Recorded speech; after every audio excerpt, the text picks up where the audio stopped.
ആഷിക്കെ Kerala police എന്താണ് കാണിക്കുന്നതെന്ന് ഇതുവരെയും നമുക്ക് വ്യക്തമായൊരു ഒരു ധാരണ കിട്ടിയിട്ടില്ല. അവർ പലപ്പോഴും സ്വതന്ത്രമായി ചിന്തിക്കുന്നു, സ്വതന്ത്രമായി പ്രവർത്തിക്കുന്നു, തോന്നും പോലെ കാര്യങ്ങൾ നടപ്പാക്കുന്നു. അതിൻ്റെ ഏറ്റവും വലിയ ഉദാഹരണമായിരുന്നു നമുക്ക് ഏതാനും ദിവസങ്ങൾക്ക് മുമ്പ് മറുനാടൻ മലയാളി ചീഫ് എഡിറ്റർ ഷാജൻ സ്കറിയെ വീട്ടിൽ നിന്ന് അതിക്രമിച്ചു കയറി ബലപ്രയോഗത്തിലൂടെ പിടിച്ചുകൊണ്ട് പോകുന്നു. ഷർട്ടിടാൻ പോലും സമ്മതിക്കാതെ മാതാപിതാക്കളുടെ മുമ്പിൽ നിന്ന് ഭക്ഷണം കഴിച്ചുകൊണ്ടിരിക്കെ പിടിച്ചുകൊണ്ട് പോകുന്നു. എന്ത് കാര്യത്തിന് ഏത് കേസിന് എന്നുള്ള രീതിയിൽ പറയുന്നില്ല. അങ്ങനെ പല രീതിയിലുള്ള വിവാദങ്ങൾ ഉണ്ടായിരുന്നു. അത് കഴിഞ്ഞ് ഏതാനും ഒന്ന് രണ്ടാഴ്ച പോലും ആയിട്ടില്ല.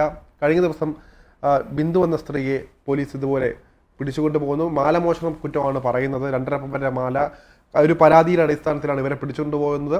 അവരെ പിടിച്ചുകൊണ്ടുപോകുന്നതിന് തെറ്റൊന്നുമില്ല. പക്ഷേ ഇത് എന്ത് കാരണത്തിലാണ് അറസ്റ്റ് ചെയ്യുന്നത്? അല്ലെങ്കിൽ അറസ്റ്റൊന്നും ചെയ്തിട്ടില്ല. കസ്റ്റഡിയിൽ എടുക്കണമെങ്കിൽ പോലും അത് അറിയിക്കണമെന്നാണ്. പോലീസ് എത്തിയിട്ട് അവരുടെ അടുത്ത് പറയണം. ഇതൊന്നും പറയാതെ വിളിച്ചുകൊണ്ട് പോകുന്നു. പോലീസ് സ്റ്റേഷനിൽ ഏതാണ്ട് 20 മണിക്കൂറോളം ഇട്ട് പീഡിപ്പിക്കുന്നു. ഒരു തുള്ളി വെള്ളം ചോദിച്ചിട്ട് പോലും കൊടുത്തില്ല. പോണെങ്കിൽ ശുചിമുറിയിൽ പോയി കുടിക്കുക എന്നുള്ള രീതിയിൽ അവഹേളിക്കുന്നു. അങ്ങനെ പല രീതിയിലുള്ള പീഡനങ്ങൾ. ഒരു സ്ത്രീയെ സംബന്ധിച്ചിടത്തോളം നമ്മളൊരു പോലീസ് സ്റ്റേഷനിൽ പോകുമ്പോഴത്തേക്കും രാത്രി അവിടെ തങ്ങാൻ പാടില്ല എന്നുള്ള രീതിയിലാണ് പോലീസ്. എത്ര വൈകിയാൽ അവിടെ നിന്ന് പറഞ്ഞു വിടണം, പോലീസിൻ്റെ അകമ്പടിയോടെ വീട്ടിലെത്തിക്കണം എന്നുള്ള രീതി, പോലീസ് സ്റ്റേഷനിൽ കഴിയാൻ സമ്മതിക്കരുതെന്ന് പറയുന്നൊരു നിയമമൊക്കെ ഉള്ള ഒരു നാടാണ്. അവിടെയാണ് നമ്മൾ കേട്ടാൽ പോലും ഞെട്ടുന്ന തരത്തിലുള്ള ഇത്തരം ആരോപണങ്ങളും പ്രശ്നങ്ങളും ഒക്കെ നിൽക്കുന്നത്. ഇതെന്താണ് ഈ പോലീസ് കാണിച്ചു കൂട്ടുന്നത്? ഒരു സ്ത്രീക്ക് പോലും, സാധാരണ ഒരു കോമൺ സ്ത്രീക്ക് പോലും ഇവിടെ ജീവിക്കാൻ അനുവാദമില്ലേ? അവർ പോലീസിനെതിരെ പരാതിയുമായിട്ട് മുഖ്യമന്ത്രിയുടെ ഓഫീസിൽ പോകുന്നു. മുഖ്യമന്ത്രിയുടെ ഓഫീസിൽ പോയി പിന്നെ പോലീസുകാരെ വിശ്വാസമില്ലാത്തതുകൊണ്ടാണ് അവർ മുഖ്യമന്ത്രി നേരിട്ട് കാണാമെന്ന് വിചാരിച്ചു പോകുന്നത്. ആഭ്യന്തരം കൂടി വഹിക്കുന്ന കൈയാളുന്ന മന്ത്രി കൂടിയാണ് പിണറായി വിജയൻ. അദ്ദേഹത്തിൻ്റെ ഓഫീസിൽ പോകുമ്പോഴോ പരാതി എഴുതി കൊടുക്കുമ്പോൾ പി ശശി എന്നയാൾ ആ പരാതി വാങ്ങിച്ചിട്ട് മേശപ്പുറത്തിടുകയാണ് ചെയ്തതെന്ന് പറയുന്നത് ലാഘവത്തോടെ കാണുന്നു. ഇവിടെയൊന്നും രക്ഷയില്ല എന്ന് മനസ്സിലാക്കി അവർ മാധ്യമങ്ങളോട് പറയുകയാണ്. അപ്പോഴാണ് ലോകം ഈ കാര്യം അറിയുന്നത്. ഒരു സ്ത്രീക്ക് പോലീസ് സ്റ്റേഷനിൽ ക്രൂര പീഡനം നേരിടേണ്ടി വന്നിരുന്നു. ഇവിടെ നമ്മൾ സാധാരണക്കാരായ ആളുകൾക്ക് ഇപ്പോൾ എത്രത്തോളം സുരക്ഷയാണ് ആഭ്യന്തരം ഒരുക്കുന്നത്? പോലീസ് സ്റ്റേഷൻ എന്താണ് ഇവിടെ? പോലീസ് സ്റ്റേഷനുകൾ എത്രത്തോളം സുരക്ഷിതമാണ്? ഇതെല്ലാം ആലോചിക്കുമ്പോൾ നമ്മൾ ഞെട്ടിപ്പോകുന്നൊരവസ്ഥയല്ലേ വരുന്നത്? ഈ കേസിൽ നിന്ന് വ്യക്തമാണ് സാധാരണക്കാരന് ഇവിടെ ജീവിക്കാൻ പറ്റാത്ത അവസ്ഥയിലേക്കാണ് പോകുന്നത് എന്നത്. നമ്മളെല്ലാത്തിനും നമുക്ക് എന്തൊരു പ്രശ്നം വന്നാലും നമ്മൾ ആദ്യം ഓടിപ്പോകുക പോലീസ് സ്റ്റേഷനിലോട്ടാണ്. അതെ, സാധാരണക്കാരനൊരു പ്രശ്നം വന്നു കഴിഞ്ഞാൽ അത് പരിഹരിക്കാൻ പോലീസ് കൂടെ ഉണ്ടാവുമെന്നൊരു വിശ്വാസമാണ് ഇവിടെ ഉള്ളത്. ഇവിടെ ഇപ്പോഴത്തെ പോലീസ് നിൽക്കുന്നത് മുതലാളിമാർക്കൊപ്പമാണ്.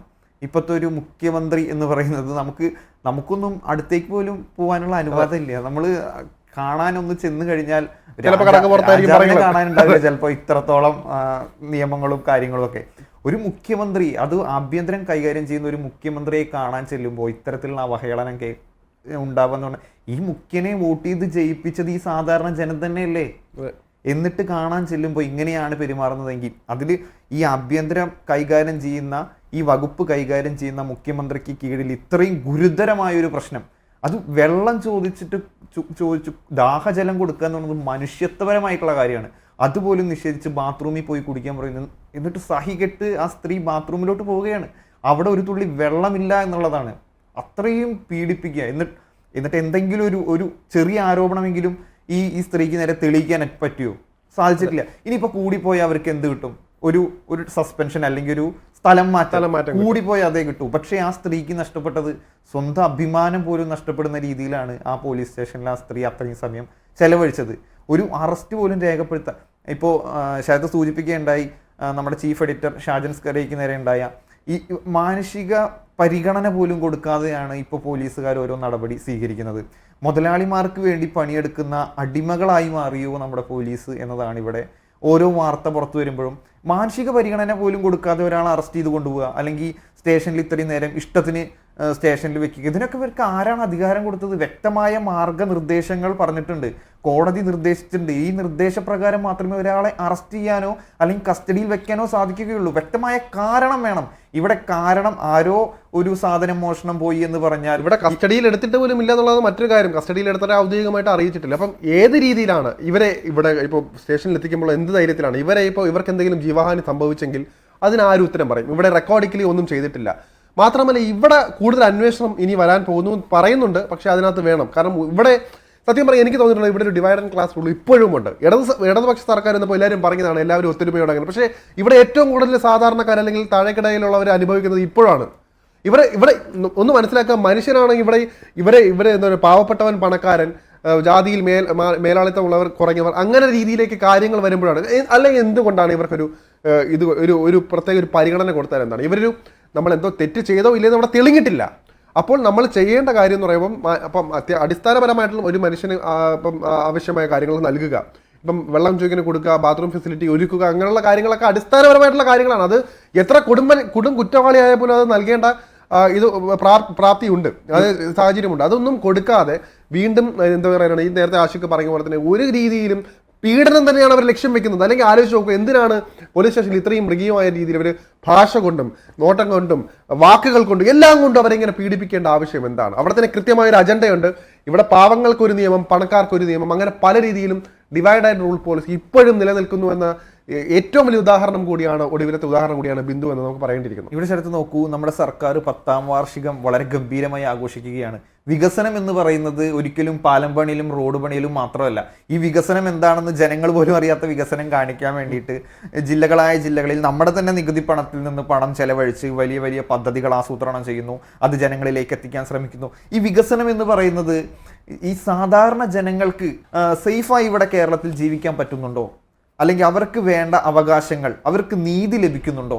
ഇത് ഉറപ്പാക്കുക എന്നുള്ളതല്ലേ ഏറ്റവും വലിയ വികസനം എന്ന് പറയുന്നത്. ജനങ്ങൾക്ക് വേണ്ടി പ്രവർത്തിക്കുക, ജനങ്ങളുടെ പ്രശ്നങ്ങൾ പരിഹരിക്കുക, ജനങ്ങൾക്ക് എന്താണോ വേണ്ടത് അത് ജനങ്ങളാൽ തെരഞ്ഞെടുക്കപ്പെട്ടവർ ജനങ്ങൾക്ക് വേണ്ടി എത്തിച്ചു കൊടുക്കുക, അവർക്ക് നീതി ഉറപ്പാക്കുക. ഇതൊന്നും ഇവിടെ നടക്കാതെ പോലീസുകാർ അവർക്ക് അഴിഞ്ഞാടുന്ന രീതിയിലുള്ള പ്രവർത്തനം നടത്തുക, ഭരണം തോന്നിയ പോലെ നടത്തുക. എന്നിട്ട് എന്ത് ലക്ഷ്യം വെച്ചിട്ടാണ് ഇവർ ഈ 10ാം വാർഷികം ഇത്ര ഗംഭീരമായിട്ട് കൊണ്ടാടുന്നത്? ഓരോ ദിവസവും പുറത്തു വരുന്ന വാർത്ത, പോലീസുകാർ ഇവിടെ ഇങ്ങനെ ചെയ്യുന്നു, പോലീസുകാർ പലവിധ അക്രമം അഴിച്ചുവിടുന്നു, ഒരു സ്ത്രീക്ക് പോലും ഇവിടെ സ്വതന്ത്രമായി ജീവിക്കാൻ പറ്റുന്നില്ല, അല്ലെങ്കിൽ അവരുടെ മാന്യമായി ജോലി ചെയ്ത് ജീവിക്കാൻ പറ്റുന്നില്ല എന്ന അവസ്ഥ കേരളത്തിലുണ്ടെങ്കിൽ അതൊക്കെയല്ലേ ആദ്യം പരിഹരിക്കേണ്ടത്. ഇവിടെ ജനമൈത്രി പോലീസ് സ്റ്റേഷനുകൾ എന്ന് പറഞ്ഞ് ഒരുപാട് കെട്ടിപ്പൊക്കി വെച്ചിട്ടുണ്ട് ഇവിടെ. പക്ഷെ ഒന്നിനു പോലെ ഇപ്പോഴും പലയിടത്തും നമ്മൾ ജനമൈത്രി എന്ന് പറയാൻ ഉദ്ദേശം കൊണ്ട് തന്നെ ആർക്കും പേടി കൂടാതെ ആ സ്റ്റേഷനിലേക്ക് പോയി പരാതി നൽകാം എന്തെങ്കിലും ഉണ്ടെങ്കിൽ എന്ന രീതിയിലുകൊണ്ടാണ്. പോലീസുകാർ നിങ്ങളുടെ സുഹൃത്തുക്കളാണെന്ന് എല്ലായിടത്തും പോയി പോലീസുകാർ പറയുന്നുണ്ട്. നല്ല പോലീസുകാരുണ്ട്, ഇല്ല എന്ന് പറയുന്നില്ല. എന്നാൽ പോലും ഇവർ പറയുമ്പോഴും ഇപ്പോഴും ഒരു കേസ് വന്നു കഴിഞ്ഞാൽ ഇപ്പോൾ ആശുക്ക് നോക്കുക, ഇപ്പോൾ ഒരാൾ സാധാരണക്കാരോട് ചോദിച്ചു കഴിഞ്ഞാൽ ഒരു വീട്ടിൽ എന്ത് തർക്കം ഉണ്ടെങ്കിൽ പോലീസ് സ്റ്റേഷനിൽ പോകാൻ പേടിയാണ്. അവരുടെ രീതി, പോലീസുകാരെ കാണുമ്പോൾ പേടി, പോലീസുകാർ ചിലപ്പോൾ ഇങ്ങനെ, ഇതൊക്കെ കൊണ്ട് തന്നെയാണ് അങ്ങനെ ഒരു സാഹചര്യം ഉണ്ടാകുന്നത്. ഇപ്പോൾ ജനമൈത്രി പോലീസ് സ്റ്റേഷനുകൾ, അതുപോലെ കുട്ടികൾ സ്ത്രീ സൗഹൃദ പോലീസ് സ്റ്റേഷനുകൾ എല്ലാം വരുന്നുണ്ട്. പക്ഷേ ഇപ്പോഴും പോലീസ് സ്റ്റേഷനിലേക്ക് പോകാൻ ആളുകൾക്ക് ഭയമാണ്. ഇക്കാര്യങ്ങൾ കൊണ്ട് തന്നെയാണ് നമ്മൾ ജനങ്ങളോടൊപ്പം നിൽക്കേണ്ട പോലീസുകാർ അവരെക്കാൾ, ഇപ്പം നമ്മുടെ പോലീസുകാരെ കുറ്റം പറയാൻ പറ്റില്ല, അവരെ എങ്ങനെയാണ് ട്രീറ്റ് ചെയ്യുന്നത് ഇവിടുത്തെ വകുപ്പുകൾ, അവർക്ക് പ്രഷറുണ്ട്, അവർക്കെല്ലാം ഉണ്ട്. അതൊക്കെ തീർക്കുന്നത് സാധാരണ ജനങ്ങളാണ്. അവർ സത്യം പറഞ്ഞാൽ ഇങ്ങനെ ഏറാൻ മൂളികളായി നിൽക്കേണ്ടവരല്ല. കേരള പോലീസ് എന്ന് പറയുമ്പോൾ അവർക്ക് അവരുടേതായ ഒരു സ്റ്റാൻഡേർഡ് ഉണ്ട്. ഇന്ത്യയിലെ തന്നെ ഏറ്റവും നല്ല സേനകളിൽ ഒന്ന് തന്നെയാണ് കേരള പോലീസ് എന്ന് വിശ്വസിക്കുന്ന ഒരാൾ കൂടിയാണ്. പക്ഷേ ഇവിടെ അവരെ എങ്ങനെയാണ് ആഭ്യന്തരം കൈകാര്യം ചെയ്യുന്നത് എന്ന് പോലെ ആയിരിക്കും. അവിടെ നേരത്തെ പറഞ്ഞ പോലെ തന്നെ എല്ലാവരുടെയും കളിപ്പാവകളായി മാറുമ്പോൾ ഇതൊക്കെ സ്വാഭാവികമാണ്. ആഭ്യന്തര വകുപ്പ് വർഷങ്ങളായി നമ്മൾ പറയുന്ന ഒരു കാര്യമാണ്, അഴിച്ചു പണിയേണ്ട ഒരു കാര്യമാണ്. ഇവിടെ കൃത്യമായിട്ടുള്ള കാര്യങ്ങൾ പോകുന്നത് അവർ തന്നെ, അവരുടെ ഒരു പക്ഷമുണ്ട്. അപ്പം അവർ തന്നെ ട്രീറ്റ് ചെയ്യുന്നത്. അപ്പോൾ പൊളിറ്റീഷ്യൻസിലാണ് ഉന്നതരായിട്ടുള്ളവരെ എങ്ങനെ ട്രീറ്റ് ചെയ്യണം, മിഡിൽ ക്ലാസ്സിലെ ആൾക്കാരുടെ എങ്ങനെ ട്രീറ്റ് ചെയ്യണം, ലോവർ ക്ലാസ്സിലെ ആൾക്കാരെ എങ്ങനെ ട്രീറ്റ് ചെയ്യണം, അത് അവരുടെ മനസ്സ് അങ്ങനെ കമ്പ്യൂട്ടറൈസ്ഡ് പോലെ അങ്ങനെ നിൽക്കുകയാണ്. അങ്ങനെ വരികയുള്ളൂ. ഇവിടെ ഒന്ന് ആലോചിച്ച് നോക്കുക, ഒരു തെളിവ് പോലും അതൊരു വീട്ടുജോലിക്കാരി വീട്ടിൽ ജോലി ചെയ്യുന്നതിന്റെ കാരണം കൊണ്ട് മാത്രം അവരെ കൊണ്ടുപോകാൻ എന്ത് അവകാശമുള്ളൂ? അവിടെ ബാക്കിയുള്ള വീട്ടുകാരെന്താണ് സംശയിക്കാത്തത്? അവിടെ ആരും എടുക്കാൻ, എല്ലാവരും മനുഷ്യരാണല്ലോ നിൽക്കുന്നത്. അപ്പം ഇതൊരു ചിന്താഗതിയുടെ പ്രശ്നമാണ്. ഇവിടെ ഇപ്പോഴും ഇപ്പം ഒരു മാല കാണാനില്ലെങ്കിൽ അവിടുത്തെ വീട്ടുകാർ നമ്മൾ നോക്കേണ്ട കാര്യം, ഇവിടെ എല്ലാവരും തേങ്ങരൊന്നുമല്ല, അവർക്ക് ദൗർബല്യങ്ങളുണ്ടാവും. അപ്പോൾ പണക്കാർ തന്നെ മോഷണം നടത്തുന്നവരുണ്ട്. ഇപ്പം ഞാനിപ്പോൾ അത്യാവശ്യം സാമ്പത്തികമായിട്ട് ഉന്നതയിലുള്ളതാണ്, പക്ഷെ അവർക്ക് മോഷണം അതൊരു ഫോബിയയാണ്. അപ്പോൾ അത് ആ രീതിയിൽ ചിലപ്പോൾ പോകാം. പക്ഷെ എല്ലാം കഴിഞ്ഞിട്ട് ഇവരുടെ ചവറ്റുകുട്ടയിൽ നിന്ന് മാല കിട്ടുന്നു. അപ്പോഴും അവിടെ ഒരു ക്ഷമാപണമൊന്നും പോലീസിന്റെ ഭാഗത്തൊന്നും ഉണ്ടാകുന്നില്ല. മനുഷ്യത്വം ഉണ്ടെങ്കിൽ അവർ പറയണം, ഞങ്ങൾക്ക് പറ്റിയ തെറ്റാണ്, ക്ഷമിക്കണം. മനുഷ്യനാണ് തിരിച്ചു. അപ്പോൾ അങ്ങനെയും ഇല്ലാത്ത രീതിയിൽ കൂടുതൽ എന്തെങ്കിലും പറഞ്ഞു കഴിഞ്ഞാൽ വീട്ടുകാരെ അടക്കം പോലീസ് സ്റ്റേഷനിൽ കയറി ഇറക്കാമെന്നാണ് പോലീസിന്റെ മറുപടി. അവിടെയും ഭീഷണി. ഈ രീതിയിലൊക്കെ പോയി കഴിഞ്ഞാൽ ഇവിടുത്തെ പോലീസുകാരെ നമ്മൾ എങ്ങനെ വിശ്വസിക്കും? ആശിക്ക് തന്നെ പറയുന്നത് ഞാൻ പറയുന്നത് ഇതൊരിക്കലും പോലീസുകാർ മനുഷ്യത്വം ഇവിടെ കാണിച്ചിട്ടില്ല എന്നുള്ളത് വ്യക്തമായി നമുക്ക് തുടക്കത്തിലേ മനസ്സിലായതാണ്. ഇനിയിപ്പോൾ ഈ കുറ്റം തെളിഞ്ഞാലും മനുഷ്യത്വം ഒന്നും അവരുടെ കയ്യിൽ നിന്ന് പ്രതീക്ഷിക്കേണ്ടതില്ല. ഇപ്പോൾ ഒരുപാട് മാറ്റങ്ങൾ പോലീസ് സേനയിൽ വന്നിട്ടുണ്ട്, ഇല്ല എന്നല്ല.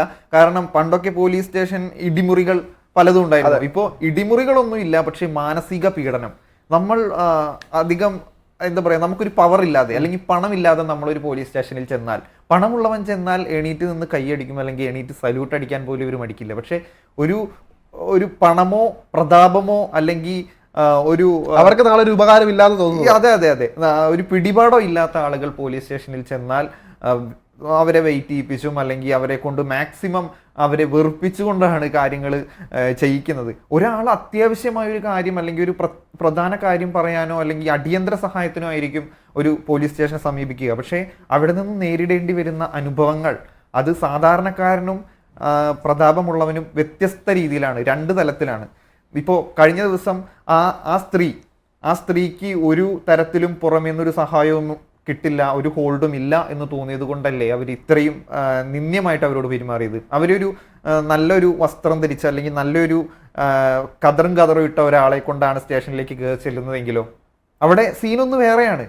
അപ്പോൾ ഈ നമ്മുടെ ലുക്കും അപ്പിയറൻസും കൂടി ഇതിന്റെ ഭാഗമാണ്. ആഷിക്ക് പറയാൻ മറ്റേ പ്രധാനപ്പെട്ട ഒരു കാര്യമാണ്, ഇവിടെ ഇപ്പൊ എന്ത് വേണമെങ്കിലും രാഷ്ട്രീയ ഇപ്പം ഒരാളുടെ ഒരു സഹായം വേണം. തീർച്ചയായും കഴിഞ്ഞ ദിവസം തന്നെ അഭിഭാഷകനുമായിട്ടാണ് അവർ മറ്റേ ഈ ഒരു മുഖ്യമന്ത്രിയുടെ ഓഫീസിലടക്കം പോയത്. എന്നിട്ട് പോലും അവർക്ക് രക്ഷയില്ല. നേരത്തെ പറഞ്ഞത് ഒന്ന് ഓർക്കുക, ഇവിടെ അപ്പം നമ്മൾ എന്താണ് ചെയ്യേണ്ടത്? ഇപ്പം സാധാരണക്കാർ, ഇപ്പം എനിക്കൊരു ബന്ധങ്ങളുമില്ല, ഞാൻ അങ്ങനെ ആഗ്രഹിക്കാത്ത ആളാണ്, കോമൺ മാനാണ്, കേരളത്തിൽ ജീവിക്കുന്ന സാധാരണ ഇവിടെ കരമടച്ചും കൃത്യമായി എല്ലാം നടക്കുന്ന ഒരാളാണെങ്കിൽ എനിക്കിപ്പോൾ എന്താണ് ഇപ്പം ഒരു പ്രശ്നം വന്നാൽ ഞാൻ എവിടെയാണ് പോവേണ്ടത്? ഇപ്പോൾ ഒരു പോലീസ് സ്റ്റേഷൻ രക്ഷയില്ലാന്ന് തോന്നിയിട്ടാണ് മുഖ്യമന്ത്രിയുടെ ഓഫീസിൽ പോയത്. മുഖ്യമന്ത്രിയുടെ ഓഫീസ് രക്ഷയില്ല, പിന്നെ നേരിട്ട് കോടതിയിൽ പോകേണ്ടി പറ്റും. ഇവിടെ ശ്രദ്ധിക്കേണ്ട ഒരു കാര്യം, തൊഴിലാളികളുടെ പാർട്ടി ഭരിക്കുന്ന ഒരു കേരളത്തിലാണ് ഒരു തൊഴിലാളിക്ക് നേരിടേണ്ടി വന്ന, തൊഴിൽ സ്ഥലത്ത് നേരിടേണ്ടി വന്ന ഒരു പ്രശ്നം. ഒരു മോഷണം നടന്നു എന്ന് പറഞ്ഞാൽ അവിടെ കൃത്യമായ അന്വേഷണമാണ് നടത്തേണ്ടത്. പ്രത്യേകിച്ച് ആ വീട് മൊത്തം ഒന്ന് എന്താണ് ഉണ്ടായത്, എവിടെയാണ് കാണാതെ പോയത്, എന്താണ് അവിടെ സംഭവിച്ചത്. പോലീസിന് ഒരു പക്ഷേ ആ വീട് പരിശോധിക്കാമായിരുന്നു, ഇവരെ പരിശോധിക്കുന്ന പോലെ തന്നെ വീടും പരിശോധിക്കാം. പക്ഷേ ഇവരുടെ ഈ ഒരു പരാതിയിൽ വിശ്വസിച്ച്, എന്തുകൊണ്ട് വിശ്വസിക്കുന്നു? അവർ എന്തായിരിക്കും ഇവർ തമ്മിലുള്ള ഇടപാട്, അതും കൂടുതൽ അന്വേഷണം വേണം. ഈ വീട്ടുടമയെ അല്ലെങ്കിൽ ഈ വീടുമായി ബന്ധപ്പെട്ട ആൾക്കാരെ പറ്റി ഈ പോലീസിന് എന്താണ് ഉണ്ടായത്? അവരെ വിശ്വസിക്കുന്ന പോലെ തന്നെ വീട്ടുകാരെന്തുകൊണ്ട് ചിന്തിച്ചില്ല? വീട്ടിൽ എന്തൊക്കെയാണ് സമഗ്രമായ ഒരു അന്വേഷണം എന്തുകൊണ്ട് അവർ നടത്തിയില്ല?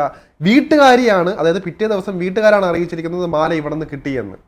അപ്പോൾ മനസ്സിലാക്കുക പോലീസ് എത്രമാത്രം ദൗർബല്യത്തോടെയാണിത്, അവരുടെ ദൗർബല്യം എത്രത്തോളം ഉണ്ട്, അല്ലെങ്കിൽ അവർ എത്രത്തോളം കാര്യക്ഷമമായിട്ടാണ് പ്രവർത്തിക്കുന്നതെന്ന് നമുക്ക് ഇതിലൂടെ മനസ്സിലാക്കേണ്ടതില്ലേ? ഇത് കൃത്യമായ അജണ്ടയിൽ പോലീസ് വരുന്നു, അവർ പറയുന്നത് കേൾക്കുന്നു, ഒരാളെ അറസ്റ്റ് ചെയ്ത് കൊണ്ടുപോകുന്നു, അറസ്റ്റ് രേഖപ്പെടുത്താതെ സ്വന്തം ഇഷ്ടത്തിന് കൊണ്ടുപോകുന്നു, സ്റ്റേഷനിൽ കൊണ്ടുപോയി നിർത്തി മാക്സിമം അവരെ ചൂഷണം ചെയ്യുന്നു.